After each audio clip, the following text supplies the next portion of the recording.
अस्सलाम वालेकुम, कैसे हैं आप सब। उम्मीद है सब ठीक ठाक होंगे। आज हम बनाने जा रहे हैं जी मटन कढ़ाई। बहुत कम इंग्रेडिएंट के साथ बग़ैर प्याज के हमने ये बनानी है और बहुत मज़े की बनेगी। इसको हम बनाएंगे मिट्टी की हांडी के अंदर। ये हमने इसके लिए 1 किलो मटन लिया है। हम पानी के बगैर बनाएंगे। ये अपने ही पानी के अंदर पकेगा। इसको धो के हमने तकरीबन 15 मिनट के लिए इसको पकने के लिए रख देना है मीडियम फ्लेम के ऊपर। 15 मिनट के बाद जब हम खोलेंगे तो ये देख सकते इसका कलर चेंज हो गया और इसने अपना पानी जो है वो छोड़ दिया। और इसी पानी के अंदर हमने इसको पकाना है। हमने इसके अंदर कोई पानी ऐड नहीं किया। इसका ये अपना ही पानी है जो इसने छोड़ा है और इसी पानी के अंदर ये पकेगा। इसके अंदर हमने ये 2 टमाटर ऐड कर देने बड़े, और इसके अंदर हमने ऐड करना है जी ये लहसुन पाउडर शान का 1 टेबलस्पून,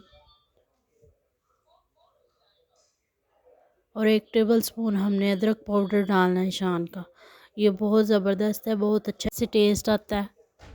और ये हमने 1 टेबलस्पून काली मिर्च ऐड करनी है। एक बार ज़रूर ट्राई कीजिएगा, ये बहुत अच्छी बनेगी और बहुत मज़े की बनेगी। बहुत आसान है और जल्दी से तैयार हो जाएगी। इसके अंदर हमने ऐड करना है जी हल्दी 1/2 टेबलस्पून। इन सब चीज़ों को हमने अच्छे से एक बार मिक्स कर लेना है। लास्ट पे हमने इसमें नमक ऐड करना है। आपने टेस्ट के अकॉर्डिंग आप ऐड कर सकते हैं। हमने 1 टेबलस्पून ऐड किया। अभी तक हमने ना इसमें ऑयल ऐड किया है और ना ही हमने इसमें कोई पानी ऐड किया। अब फिर से हम इसको 20 मिनट के लिए दम लगा देंगे। दम लगाने के बाद जब दम हम अपना खोलेंगे तो इसमें अब हम ऑयल ऐड करेंगे। ये जी हमने तकरीबन 1 कप ऑयल ऐड करना है और इसको अपने मटन को हम भूनेंगे, अच्छी तरह से भुनाई करेंगे इसकी। 10 मिनट इसको भूनने के बाद हमने इसके अंदर 1 प्याली दही ऐड कर देनी।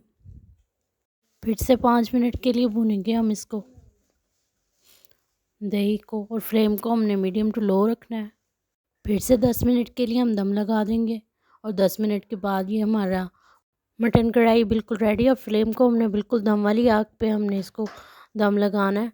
धनिया डालेंगे, गार्निश करेंगे। ज़रूर ट्राई करें। मेरे चैनल को लाइक करें, शेयर करें, सब्सक्राइब करें, बेल आइकन को प्रेस करें। अल्लाह हाफिज़।